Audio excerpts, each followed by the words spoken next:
In this lesson, we're going to explore the displacement mapping of the bump map panel. Alright, so in the last lesson we talked about how to create bump maps, and we have this kind of material here. And what we want to do in this lesson is talk about displacements. Now with bump maps, what that does is uses that black and white information of our function and disperses the light to make the object appear as if there are parts sticking out of it. So right now it looks like there are dips, and it looks like these red lines are sticking out off of the material, but you'll see that the material is still perfectly round. So it's not actually displacing off of the object. Now if we want displacement to happen, all we really have to do is check displacement mapping. And you'll see here that it has now changed the shape of the sphere altogether. Now, let's talk about the different options that we have available to us with displacement mapping, because this is going to help us with the control of our displacements. So smoothing is used to remove any high-frequency artifacts used by the displacement settings. So if we're using a displacement function that is pretty harsh, and we have a lot of higher areas, we can smooth it out by using this slider. So the further we smooth this out, the more control we're going to get over this. Right, now we can adjust our quality boost, and this is just going to adjust the amount of detail that's going to be projected from the displacement map. So if I adjust this even higher, we're going to get a little bit sharper images on our detail. So we can go to like plus 3.5 here. And then we have this drop down box called along normal, and we have several different options here. Now what this is going to do is constrain the displacement map direction. So right now we're set to along normal. We could set this to horizontal only, or even vertical only. And what you're seeing here is the displacement being constrained to only a vertical direction. So you can see here on the side it looks pretty round. Let's go to horizontal, and you'll see that most of our displacement is happening along the horizontal axis here. Now along normal is going to make this appear on all sides. We can do a normal map, but you'll see that we get a warning here. Now the normal map can only be used on objects that have a UV or that have UV coordinates on them. So if you bring in an object from a 3D package, you need to make sure that it's been UV'd. Now you also need to make sure that you have a color map and a normal map created for that object in order for this to work. Okay, so we're not going to be using the normal map, but we could go ahead and use custom. Now we could bring in our own function for this displacement.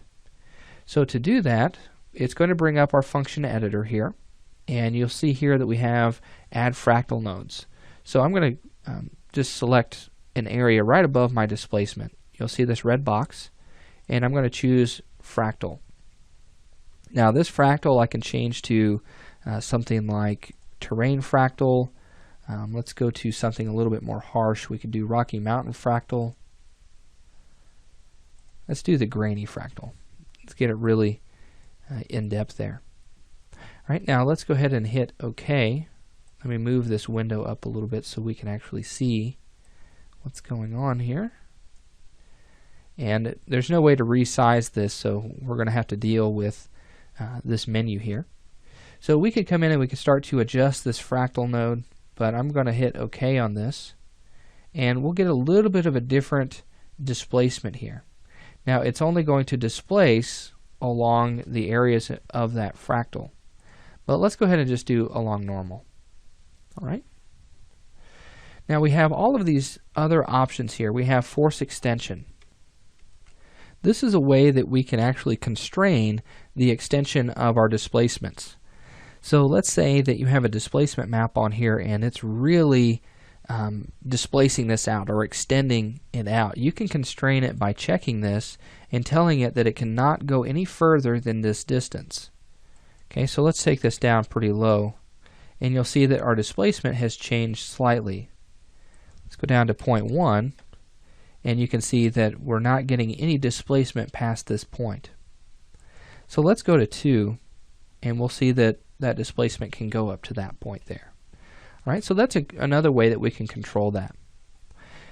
We can tell it to displace outward only, and by doing that, it's going to take all of those values. Instead of pushing in, it's always going to push it out. Okay. We have a reevaluate material distribution after displacement.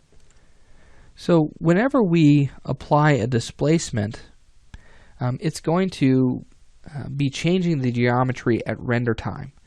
So a material is not ready for that all the time. So what we can do here is reevaluate that material distribution. And once it's displaced, it'll go ahead and reapply that or recontribute it to the surface itself. So if we have this checked, we'll have a more accurate displacement here. So you can see that my red lines, they're kind of going back to that original size. If I turn this off, you'll see that it's kind of stretching that out. We can add a bump mapping to our displaced surface. Okay, so you can see here that we're getting even more out of our bump. So you can see now we're getting a lot of that displacement from the bump map itself. Let's turn that off, and you can see that it really isn't as pronounced. Now your bump depth is going to carry over from your bump map itself. Now we can limit automatic subdivisions. So by default, whenever we displace an object using our displacement maps, it's going to generate that material, and it has to subdivide that geometry in order to create that shape. Now if we want to limit those subdivisions, so that way we're not exceeding our memory overhead, we can simply check this and tell it what to limit it to. So we can tell it to limit to 4 times the subdivision, or 32 times the subdivision, or even go down to just 1. Okay.